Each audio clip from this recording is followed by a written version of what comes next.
Hi, I'm Shira Carpel. And I'm Shayna Gaunt, and we're board certified behavior analysts. At How to ABA, we provide practical resources, community, and support to ABA professionals. In each episode of our podcast, we will be having real conversations with real people, sharing real stories about ABA. We'll share relevant strategies and actionable tips that will make us all better ABA practitioners. It's the ABA content you need that you're not going to learn in a textbook. On today's podcast, we are inviting you into our monthly mentorship meeting with a behavior resource. This is a group where members ask questions about any topic related to ABA. If you want to join the monthly mentorship, then become a member. We also host live CEUs for our members. Our next monthly CEU is on Wednesday, May 18th at 12 Eastern Standard Time. We are covering ethics, specifically recognizing bias. Become a member before May 18th to get your ethics credit. See you there. Basically, the struggle with, how do you create goals, and are they supposed to be like, how do you balance out the discrete child teaching as well as the natural environment teaching, and which one do you do and everything else, right? Specific, like as an example, specifically receptive or matching programs, it might be an array of 8, but how do you do that in the natural environment and play-based without making them feel like they have to do work during play?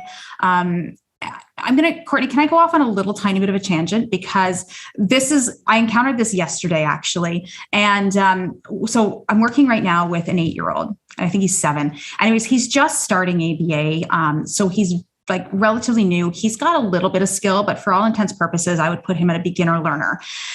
He's a beginner learner, but he's 8. Usually with beginner learners, I would start, very naturalistic. I'm pairing myself with reinforcement. I do a little bit of table stuff, but lots of natural environment teaching. But this kid is in school and expected to sit at a table all day, which he can't. He can do a little bit, but not a lot. But he also really loves structure. He comes from a family where mom has always done work with him and has always been like kitchen table and tried to teach him to print and whatever else mom could do that wasn't necessarily ABA, but she tried her hardest. So I guess what I'm saying is that this kid, needs help at the table, but he also seems to like really want that structure. So yesterday, what I witnessed was, some natural environment teaching, but this kid kept getting really dysregulated. We couldn't teach him at the table or, in the natural environment. He was just everywhere. And he just really seemed, for lack of a better word, dysregulated.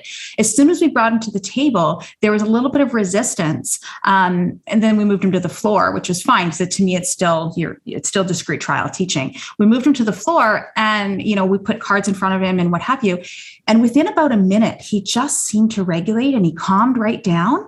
And he did a few things for us. And we said, wow, that was really great. Okay, let's go play somewhere else. As soon as he got up to play, he actually started just tantruming and again, really dysregulated. We brought him back. He calmed down. So yesterday, for a beginner learner, I actually recommended, let's try and do mostly discrete trial teaching. I don't always say that, but that was just in that kid's case. He needed the structure. He was 7, he was 8, what have you. Anyway, that was my tangent. And I think where I was going with that was that natural environment teaching is really awesome, but if a kid doesn't have the skill level to be there, or if the kid is perceiving it to be, you're interrupting my play, I don't even want you near me, then we might not be able to get in specific targets from your ABLES or VB-MAP assessment, right? So I think that this is really where clinical judgment comes in, where the assessments are great. They say it has to be 8 in an array of 8 to master it. But this is where, like, if I'm watching a 3 or 4-year-old play and they know like what the duck is when I ask them the duck, whether or not there were 7 other items for them to discriminate, like I wouldn't hold them to that, box on the assessment. And I think that a lot of those things we have to balance. We have to balance the assessment and the requirements and the prerequisites with our own observation of where is this child at and what is realistic and what is doable. And I think part of using natural environment teaching is that's a whole nother skill that we have to teach. So like Shayna said, if they think it's work, then we're not doing it right. Like it should be something that we're building up in them so that they feel like this is natural. Like it should feel natural. It shouldn't feel like, you're interfering what I'm doing to get on your agenda. The whole thing with natural environment is that it's not on my agenda. Like I'm not completely contriving this so that, it's checking my boxes, but I'm, implementing my targets within what you're enjoying. So it should be completely enjoyable for the learner. So that's where you kind of have to have that balance, that sometimes it will be feel more like work, and that's not really, net teaching. And other times you're using your judgment. Does this child really have what it takes and has mastered these goals in net? And so I would think that they're mastered without meeting those strict, benchmarks. Yeah. The other thing that I would say about natural environment teaching is that it's really great because it's in the natural environment. And if you can teach in the natural environment, then you don't need to generalize because it's already in the natural environment. But the problem with that is that if our kiddos were learning from the natural environment, they wouldn't be coming to us in the first place. Good point. Right. And sometimes we just can't get enough trials in when we're in the natural environment.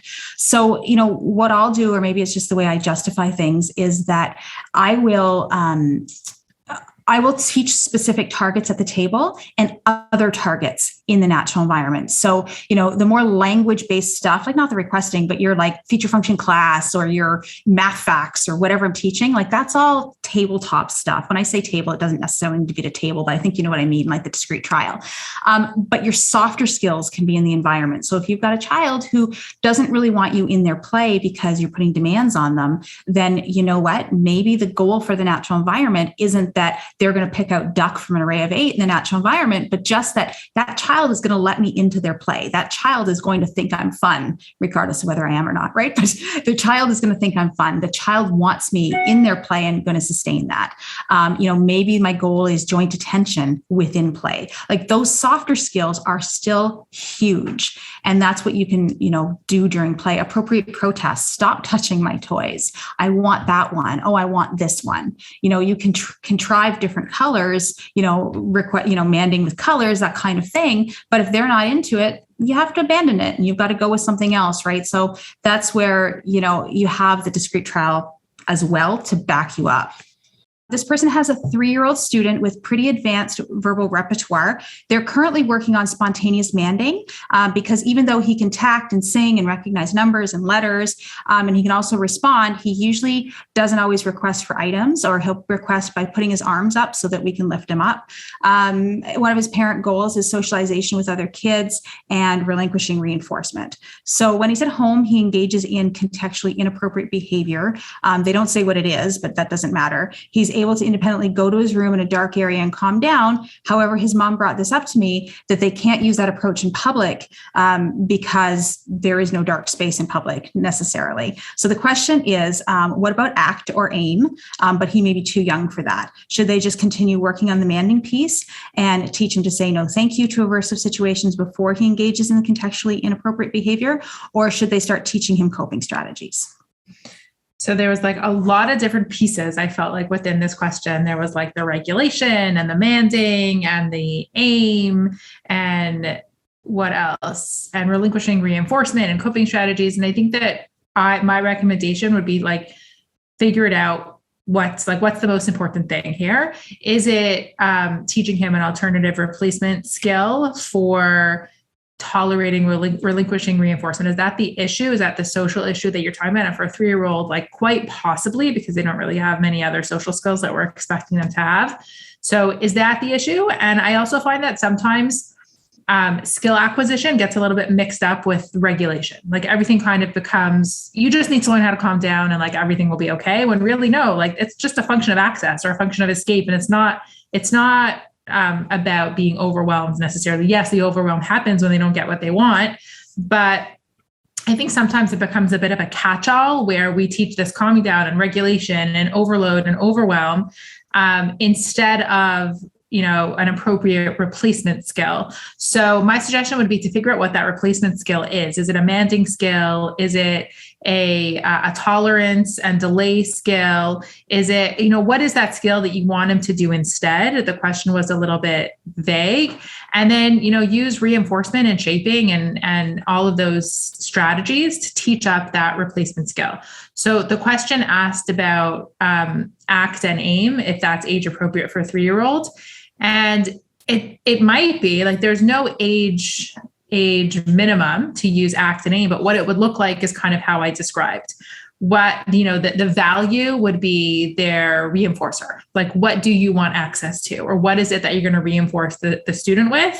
And then how do we get you there? So if the reinforcer is a video game, then, you'll get there by tolerating no, or by giving up something that you have access to. So it's more about, that's kind of what ACT would look like at that age. So I wouldn't necessarily say, yes, use ACT, but just use those, reinforcement and shaping strategies and skills. And then she asked about teaching him to say no, thank you to aversive situations before engaging in the inappropriate behavior.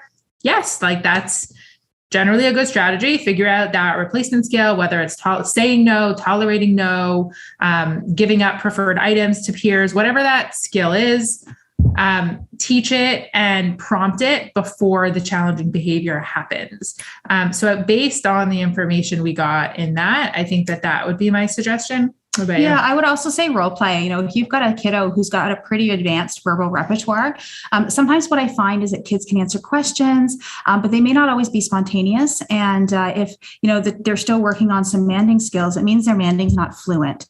And even if they can mand, but they don't mand fast enough. So maybe the situation arises and there's a 1 or 2 second lag. 1 or 2 seconds doesn't seem like a lot, but when there's another 3-year-old and the student's taking, or they're in a situation and the situation's happening and it's 1 or 2 seconds later before the student can mand, that's a long, long time. Yeah, it has to be fluent. So, getting that fluent by role playing when the student is calm, or in various situations like an ABA session. If the student is verbal enough, you can explain, hey, you know what, let's pretend that blah, blah, blah. Or, hey, you know what? I noticed that yesterday you got scared when there was a dog. Let's pretend there's a dog now. Okay. What can you say?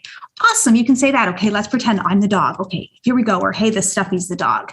And coming up with those situations and really role playing those out until that mand in that situation becomes fluent. Yeah. And I think something else to remember is if regulation is something that he needs, and he needs to use a better regulation strategy than going to his room because his room is not always available, that also needs to be taught at a separate time. So if you're going to reteach some sort of strategy, it shouldn't be taught when he's already worked up, when he's already upset, but come up with a separate time to teach him a different strategy so that he's more receptive. And it's not something that, comes out when he's already upset.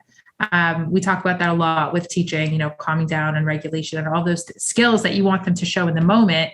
We can't really expect them to learn them when they're so heightened. Yeah, definitely teaching when calm, and even coming up with appropriate protesting ideas, right? And listening to other 3-year-olds. What are other 3-year-olds in his class saying? And how are they, when I say getting their needs met, really getting their protests met, right? Like, are they saying, no, thanks, I don't want it? Or are they saying, it's too loud, or I don't like it? What are they saying? And teach him that same vocabulary. Yeah, I love teaching our kids to protest, to tell us what they don't want, because so often, we're moving away from teaching compliance and following instructions and doing what we tell you, but that's not natural and that's not healthy. Like, we need to teach our kids to fight for what they want also and advocate for themselves. So yeah, I love that idea. Thanks for joining today's conversation. Wherever you get your podcast, please go and subscribe, rate, and review so others can find out about us too. For more from How to ABA, including free resources and ABA materials, visit our blog at howtoaba.com. And make sure that you're following us on social media for more practical tips and updates.